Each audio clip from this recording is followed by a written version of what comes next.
शहर की लुगाई गांव को आई। मधु शहर में रहने वाली पढ़ी लिखी मॉडर्न लड़की है। वो और पवन साथ कॉलेज में पढ़ते थे। धीरे धीरे उन दोनों में प्यार हो गया। पर पवन गांव में रहने वाला एक साधारण सा लड़का है। मधु के पिता हमेशा उसे ये बात कहकर ताना देते हैं। तुम वहां गांव में कैसे एडजस्ट करोगी? शादी करके तुम गांव तो चली जाओगी, पर अपनी सारी मॉडर्न सोच और चीजें यहाँ शहर में ही रख कर जाना। ये सुनकर मधु को बहुत गुस्सा आता है। तो क्या हुआ अगर वो लोग गांव के हैं? मैं वहां जाकर उस घर को बिल्कुल शहर की तरह बना दूंगी। शाम होते ही मधु पवन को वीडियो कॉल करती है। अच्छा हुआ तुमने वीडियो कॉल कर लिया। हाँ, मैं तुम्हें आज अपनी माँ से मिलाता हूँ। अरे बिट्टू, क्या कर रहा है? ये क्या है? दूर करना इस टुनटुने को। जाने कौन दिख रहा है इसमें तो। अरे माँ, आपकी बहू का वीडियो कॉल है। आप इसमें अपनी बहू से आमने सामने बात कर सकती हैं। नमस्ते माँ जी, कैसी हैं आप? अरे जका, ये बहू ने अपने कानों में क्या लगाया है? जो कैसे झुमके हैं? झुमके नहीं माँ जी, इन्हें ईयरफोन्स कहते हैं।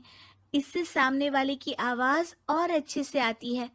मैं आपको भी ला कर दूंगी। अरे नहीं नहीं, हमें नहीं ना चाहिए।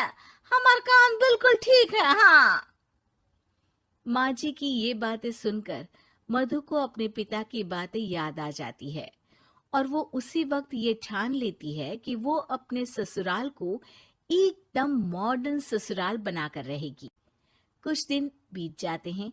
पवन और मधु की शादी हो चुकी है। आज मधु का अपने ससुराल में पहला दिन है। माँ जी, मैं आपके लिए एक तोहफा लाई हूँ। अरे इतना बड़ा तोहफा! अरे क्या लाई है रे इस बड़े से बक्से में? मधु बॉक्स खोलती है। ये क्या है? ये वैक्यूम क्लीनर है।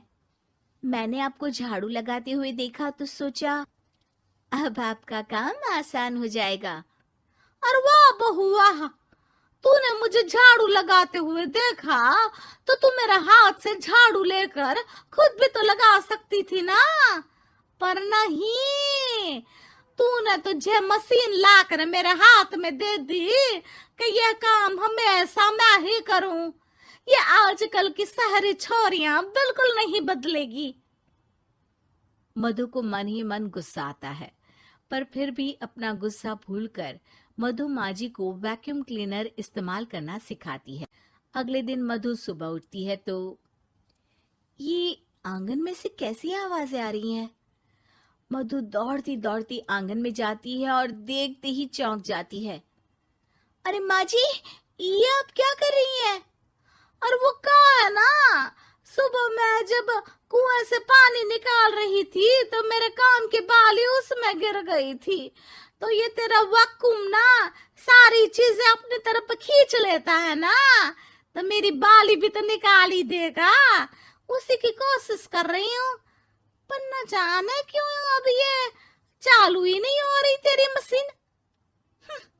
अब वो चालू होगी भी नहीं। पर अब कुएं में से पानी निकाल क्यों रही थी? अरे कमाल करती हो ना बहू। पीने के लिए पानी क्या तेरे मायके से लाऊं मैं? अरे कुएं से ही तो निकालना पड़ता है। हाँ, पीने के लिए पानी, और वो भी कुएं से। मधु दिमाग लगाती है और थोड़ी ही देर में घर में वाटर प्यूरिफायर लगवा देती है। ये देखिए माँ जी, इसमें बस एक बार पानी भर देंगे तो नल में पानी साफ होकर बाहर आएगा। अरे वाह रे बहू, ये तो बहुत ही बढ़िया चीज है। रात हो जाती है। मधु जैसे ही प्यूरिफायर का नल चालू करती है तो वो अचानक से फट जाता है और सब जगह पानी पानी हो जाता है। अरे ये क्या हुआ? ये क्या हो गया?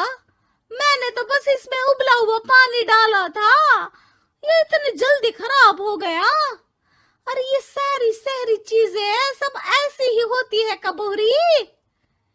क्या आपने इसमें उबला पानी डाला था? हाँ तो फिर पानी तो तभी साफ होगा ना जब उसे उबालेंगे। ये मशीन का कोई जिन है जो हमने जो बोला वो कर देगी है? मधु को बहुत गुस्सा आता है। इस तरह तो मेरा अपने ससुराल को मॉडर्न बनाने का सपना अधूरा ही रह जाएगा। नहीं, मैं इस तरह से हार नहीं मान सकती। थोड़े ही दिन में मधु पूरे किचन को मॉड्यूलर किचन में बदल देती है। अरे वाह बहुआ, इतनी सारी अलमारियां! माँ जी मॉड्यूलर किचन देखकर बहुत उत्सुक हो जाती है। ये बक्सा का है। बहू ने शायद गलती से इसे यहाँ रसोई में रख दिया है, पर है तो ये बहुत ही बढ़िया। अगले दिन सुबह। अरे मायरी, क्या हो गया? मैं तो बर्बाद हो गई। मेरी सारी पूंजी जलकर राख हो गई। हे राम, अब मैं क्या करूं? माँ जी की रोने की आवाज सुनकर मधु दौड़ी दौड़ी किचन में आती है और इतना धुआं देखकर घबरा जाती है। ये सब कैसे हुआ माँ जी? ये आग कैसे लगी? ये सब तेरा इस मॉड्यूलर किचन की वजह से हुआ है, और ऊपर से तूने तिजोरी जो रसोई में रख दी थी, मैंने जैसे ही अपने गहने और पैसे इसमें रखे और बाहर से इस ताले को घुमाया, ये तो 5 मिनट में ही आग बबूला होकर फट गया। अरे माँ जी, ये तिजोरी नहीं है, ये तो माइक्रोवेव है। इसमें गहने नहीं रखते, खाना गर्म करने के लिए होता है ये। और ये जो आपने घुमाया ना, ये ताला नहीं है, आपने इसके टेम्परेचर को फुल कर दिया, इसलिए ये फट गया। माँ जी और जोर जोर से रोने लगती है।